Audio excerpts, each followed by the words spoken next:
फिर दूसरा बयान करते हैं, वो कहते हैं दूसरा कि इमाम अबुल हसन बिन नजा अल वाइज उनका हवाला देते हैं। वो कहते हैं कि मैं हुजूर सैयदना गौसुल आज़म शेख अब्दुल कादिर जिलानी के पास गया, उनके हालात का सुना था। मैं गया कि उनके साथ नमाज ईद अदा करूं, ईद का दिन था। जब वहां पहुंचा तो बड़ी मखलूक थी, बहुत हुजूम था और लोग आपके हाथ चूम रहे थे। ये इमाम इब्न रजब हम्बली बयान कर रहे हैं, लोग उनके हाथ चूम रहे थे। वन्नासु युक़ब्बिलूना यदहु, ये आलम आइम्मा हदीस लिख के ये नहीं कहा कि ये क्या बिदअत कर रहे हैं, ये क्या नाजायज काम है। आइम्मा हदीस लिख रहे हैं और फरमाते हैं वहां आए, नमाज ईद से पहले फसल्ला रकअतैन क़ब्ल सलात, आपने नमाज ईद से पहले आके 2 रकत नमाज पढ़ दी, 2 रकतें पढ़ ली। अब वो फरमाते हैं फ़कुल्तु फ़ी नफ्सी मा हाज़िहि सलाह, मैंने अपने दिल में सोचा ये कौन सी नमाज पढ़ रहे हैं शेख, नमाज ईद से पहले तो कोई नफल या रकतें पढ़ना सुन्नत नहीं है।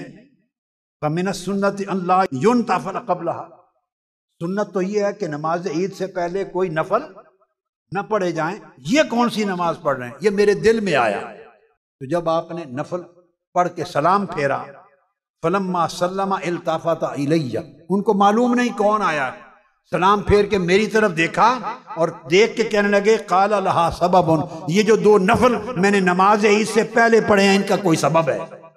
फिर अल्लामा इब्ने तैमिया, अब अल्लामा इब्ने तैमिया अपनी किताब अल इस्तिकामा में लिखते हैं और इब्ने रजब अल हम्बली ने भी अपनी इसी किताब में उनका हवाला दिया है, मगर मैं असल किताब अल्लामा इब्ने तैमिया से कोट कर रहा हूं। और भी आइम्मा ने लिखा है। अल्लामा इब्ने तैमिया बयान करते हैं कि मैंने इमाम इज़्ज़ुद्दीन अहमद अल फारूसी से बराह रास्त सुना, उन्होंने ये रिवायत की मुझे, उन्होंने शेख शिहाबुद्दीन और सोरवर्दी से बराह रास्त साहिबुल अवारिफ उनसे सुना।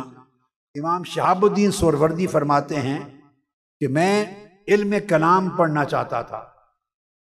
इल्म कलाम एक लॉजिकल नॉलेज होता है, अकायद के लिए दलाइल का पढ़ना चाहता था और मैं क्लियर नहीं था कि कौन सी किताब पढ़ूं, मुतरद्दिद था, क्लैरिटी नहीं थी। इमामुल हरमैन की किताब अल इरशाद पढ़ूं या शारिस्तानी की किताब निहायतुल इक़दाम पढ़ूं, यानी मुख्तलिफ किताबों में उलझा हुआ था, या कोई और पढ़ूं। तो मैंने चाहा कि मैं शेख अब्दुल कादिर जिलानी की खिदमत में जाता हूँ, हजरत शेख शिहाबुद्दीन सोरवर्दी रहमतुल्लाह, तो उनसे कोई रहनुमाई लेता हूँ कि कौन सी पढ़ूं। कहते मैं अपने खालू शेख अबुल नजीब सोहरवर्दी के साथ आपकी खिदमत में गया, वो आपके पास नमाज पढ़ने जाया करते थे।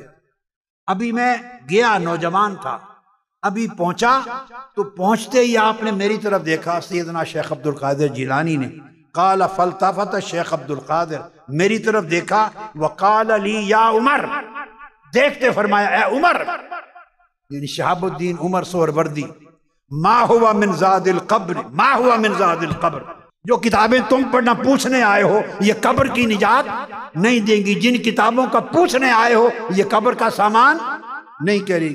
फरजातु अन ज़ालिक, मैंने अपना इरादा बदल लिया।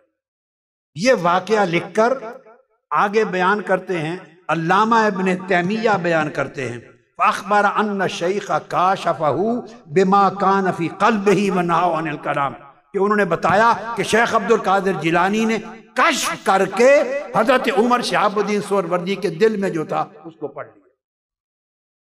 अब ये कौन बयान कर रहा है, बोलिए? अल्लामा इब्ने तैमिया ने बयान। अब ये कोई सूफिया के बयान किए हुए तज़किरे नहीं है, ये आइम्मा हैं, फुक़हा हैं, मुहद्दिसीन हैं, मुतकल्लिमीन हैं, आप समझ गए। और फिर इब्ने रजब हम्बली ने यहाँ आगे हुजूर सैयदना गौसुल आज़म रज़ी अल्लाह तआला अन्हु का एक कौल बयान किया, फरमाया अल खल्क़ु हिजाबुक अन नफ्सिक, तालीमात भी दे रहे हैं, फरमाते हैं कि ए बंदे तेरे लिए हिजाब है, मखलूक की वजह से तू अपने नफ्स को समझ नहीं सकता, धोखे में रहता है। वह नफ्सों का हिजाबों का अन रब्बिक, और तेरा नफ्स तेरे रब के दरमियान हिजाब है, पर्दा है। नफ्स की वजह से तुझे अल्लाह की मारिफत नसीब नहीं होती। फरमाया मा दुम तरल खल्का ला तरा नफ्सक, जब तक तू लोगों को, मखलूक को देखता रहेगा, कभी अपने नफ्स को नहीं देख सकेगा। वमा दुम तरा नफ्सक ला तरा रब्बक, और जब तक अपने नफ्स को देखता रहेगा अपने रब को कभी नहीं देख सकता।